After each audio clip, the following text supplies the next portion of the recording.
What's going on, DFS Trash Talkers? Hey, it's your girl Nita, and we're back. Of course, again, I'm gonna run down those plays, but welcome to Under the Radar with DFS Trash Talk. I'm your girl Nita Rodriguez. Thank you for tuning in to Week 5. Gonna try to bring y'all some better plays this week because again, we had those little hiccups with our wide receiver Pittman, and of course, our other play didn't do too hot either. Who was my other play? Can't remember. That's how bad they did. But of course, we took Russell Wilson. He did well. That wasn't an issue. Raheem Mostert was our third play, and he bust too because once again, I think his name is Akani or Chani, whatever his name is. Don't want to be rude though. So the second running back on the Miami Dolphins, he ciphered off touchdown. So hey, there was nothing we could do about that. So again, bust last week. Let's try to get back on that right track this week. I'm gonna try to bring you some GPP tournament plays of the week, so you can use for your GPP lineups. I do not play cash games, so my plays are risky. Hopefully, we can get you guys some takedowns. Let's see what we got for this week in Week 5. So, our first pick is going to be Matthew Stafford. So, Matthew Stafford is 5,600 on DraftKings and 6,800 on FanDuel. He projects around 5.9% ownership on DraftKings and 3% ownership on FanDuel. Philly ranks around 26th versus QB and 27th versus wide receivers, 30th versus tight end, but they're 10th against the run. So I really like the wide receiver core for the Rams. Let's see where we're at. You can stack Stafford, Cup, Nuka, and Higbee and still be able to fit certain pieces. So I really like the Rams side of this game. Philly's given up the 6th most fantasy points to QBs, and Matthew Stafford likes to throw.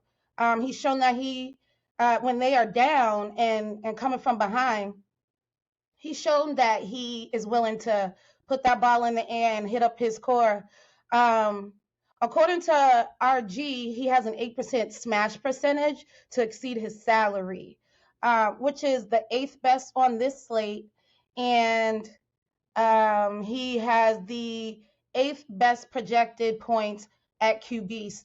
But Stafford threw 4 games, right? He's thrown for 38 pass attempts, 55, 33, and 40. And again, with these big field GPPs, we want a QB that's going to throw and get points.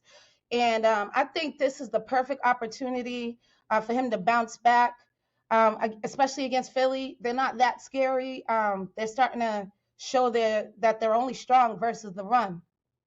So I don't think those pass attempt stops this week. And I think he's a great GPP play for Week 5.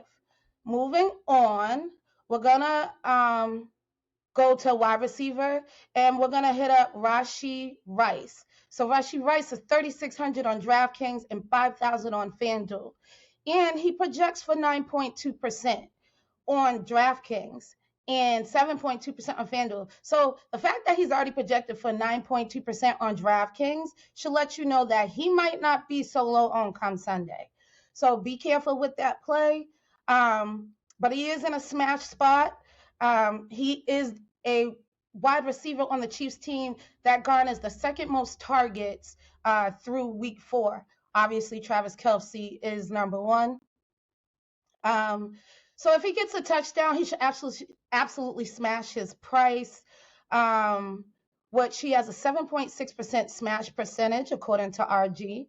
It also helps that he has Patrick Mahomes throwing to him, and a game that features one of the highest totals on the slate at 52.5 over and under. Fire up some Rashee Rice, especially with Minnesota being as generous as they are. All right, and our final play is going to get back to that stack we was talking about with the Rams, and we're going to go with Tyler Higbee. So Tyler Higbee's 4,100 on DraftKings, and he's 5,300 on FanDuel. And he projects around 3.6% on DraftKings and 4.5% on FanDuel. For the same reasons that I like Stafford, I like Higbee. Fantasy-friendly matchup through 4 weeks. He's been targeted 23 times, which is the 8th best among tight end starters. According to PFF, he put together back-to-back performances as a top 10 tight end. And Eagles are giving up the second most fantasy points to tight ends as they rank 30th versus tight ends. And I correct myself, they're giving up the 4th most fantasy points to tight ends. Okay. And again, the Rams are dogs. So Stafford is going to be throwing a lot. He's going to need his receiving core. And they like to use Tyler Higbee as one of their receivers. So I do think he'll have a great game. I like a good dog fight, and I think the Rams are a good dog. They're only, I think, -3 dogs. So that's not impossible to achieve as far as like fantasy production goes, because he is going to need to throw. And according to PFF, Rams have the highest pass rate while playing from behind. Again, he's going to throw. All right, throwing over 75% of the time when coming from behind. So fire up some Tyler Higbee. All right, so our 3 under the radar plays of the week are going to go to Matthew Stafford, Rashee Rice, and Tyler Higbee. I'm your girl, Nita Rodriguez. I appreciate you tuning in for another week of Under the Radar. Make sure you're following us on FanDuel, IG, on Twitter. Make sure you're checking for the free plays on FanDuel and the DK course for your GPPs, all right? And make sure you check out the player pool.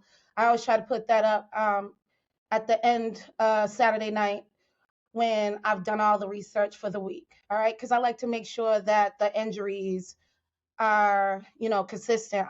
Is that player going to play? Are they not going to play? So we're going to try to make sure we have all that together, all right? So make sure you're liking, subscribing, and sharing, and I'll tune in to you guys next week. As always, make sure y'all stay safe, and I'll holler at you. I'm out.